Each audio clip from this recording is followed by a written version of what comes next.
Okay, so I would recommend the students to consider their project just like a startup. And when they are pitching it to the producers, just like it happens on Shark Tank, you pitch it to the investors. So you need to keep your project very concise and very easily explained in that presentation that you're making. It should be a pitch deck. This pitch deck should consist of your story, concept, in all short and concise formats with the characters, the rise of characters, fall of characters, the visual references, what kind of location are you thinking, what kind of examples are you willing to cite for this. If you are willing to cite a Hollywood an example, then please mention that. Give screenshots, much more easier for the producer to understand. And what kind of crew are you willing to look at for this kind of a project.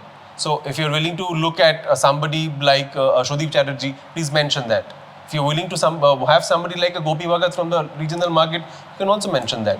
So this will help the producer understand the magnitude of the project, and he'll be able to scale it properly in terms of money. So the more easier for him to understand, the faster the approach for production is. That's all.